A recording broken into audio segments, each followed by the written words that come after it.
নমস্কার বন্ধুরা, আপনারা দেখছেন রিসার্চ বাংলা নিউজ। আমি বিশ্বজিৎ রয়েছি আপনাদের সঙ্গে।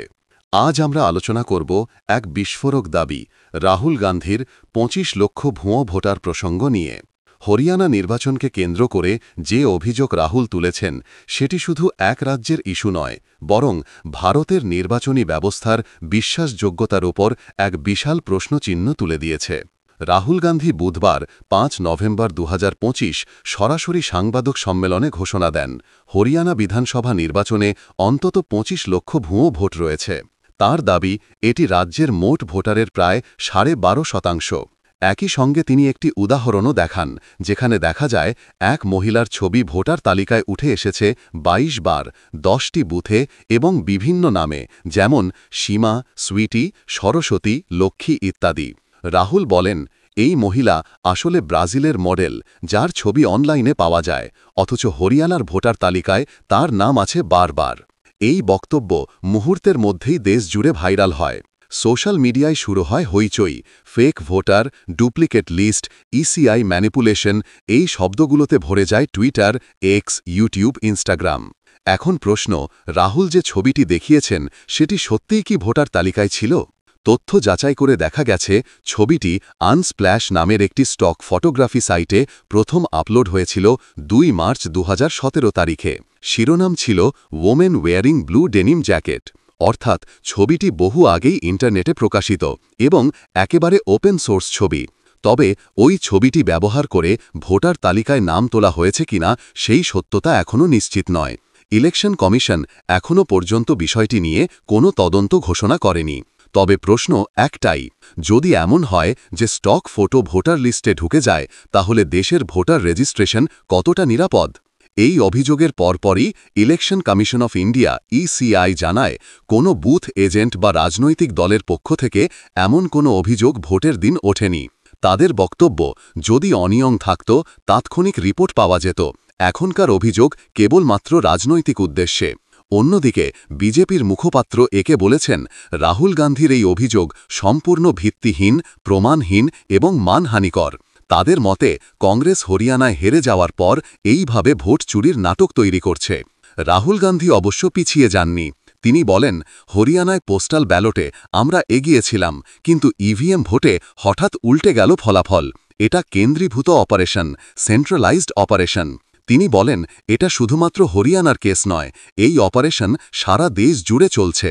ভোটের ভবিষ্যৎ আর ভোটারের হাতে নেই, বরং সিস্টেমের হাতে বন্দী। রাহুল বিশেষভাবে জেন জি ও যুব সমাজকে উদ্দেশ্য করে বলেন, আপনাদের ভবিষ্যৎ ঠিক হচ্ছে ভোটার তালিকায়, জেগে উঠুন। হরিয়ানার এই নির্বাচনে বিজেপি সামান্য ব্যবধানে এগিয়ে গিয়ে সরকার গঠন করে, কিন্তু কংগ্রেস দাবি করেছে, যদি ভোটার তালিকা সঠিক থাকত, তাহলে ফল অন্য রকম হতো। রাহুলের দাবি আরও জোরালো হয়, কারণ অনেক বুথে দেখা গেছে পোস্টাল ভোটে কংগ্রেস এগিয়ে, কিন্তু ইভিএম ফলাফলে হঠাৎ উল্টো হয়ে গেছে।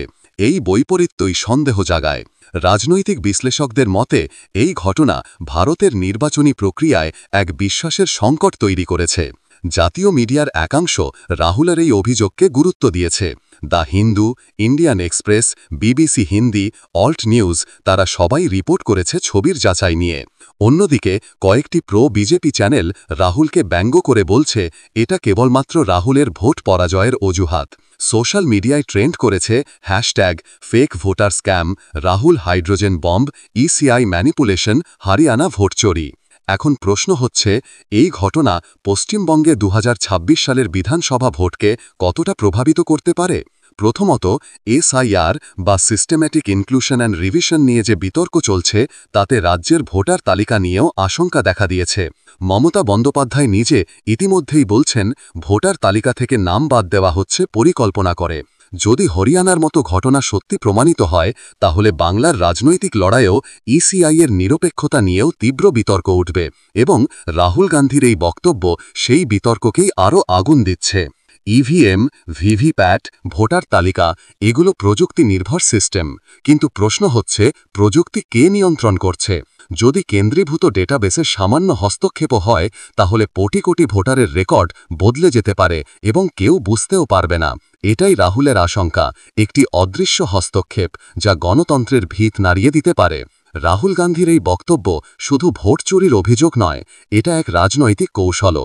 তিনি চাচ্ছেন যুব সমাজের মধ্যে ভোট অধিকার নিয়ে সচেতনতা তৈরি হোক এবং মানুষ প্রশ্ন তুলুক, আমার ভোট আসলেই গোনা হচ্ছে তো? এই ইস্যু এনডিএ বনাম ইন্ডিয়া জোটের 2026 সালের নির্বাচনী কৌশলেও বড় প্রভাব ফেলবে। বাংলা, বিহার, উত্তরপ্রদেশ সব জায়গায় এখন এই প্রশ্ন ঘুরে বেড়াচ্ছে, নির্বাচন কমিশন কি সত্যিই নিরপেক্ষ? বন্ধুরা, রাহুল গান্ধীর 25 লক্ষ ভুয়ো ভোটার অভিযোগ এখনও প্রমাণিত নয়, কিন্তু এই প্রশ্নটি এখন সবচেয়ে গুরুত্বপূর্ণ। আমাদের গণতন্ত্রে কতটা স্বচ্ছতা আছে? ভোটার তালিকায় যদি ভুয়ো নাম থাকে, তাহলে ভোটের ফলাফলও ভুয়ো হতে পারে। এই জন্যই আজকের আলোচনার শেষে আমি শুধু একটা কথা বলতে চাই, ভোট শুধু অধিকার নয়, দায়িত্ব। আর সেই দায়িত্বের প্রথম শর্ত সততা ও স্বচ্ছতা। বন্ধুরা, এ বিষয়ে আপনারা কি মনে করেন? রাহুল গান্ধীর অভিযোগে সত্যি আছে, নাকি এটা শুধুই রাজনীতি? জবাব দেবেন আপনারা কমেন্ট বক্সে। এবং আমাদের বিশ্লেষণ ভালো লাগলে রিসার্চ বাংলা নিউজ ইউটিউব চ্যানেলটিকে সাবস্ক্রাইব করে আমাদের পাশে থাকুন। ধন্যবাদ।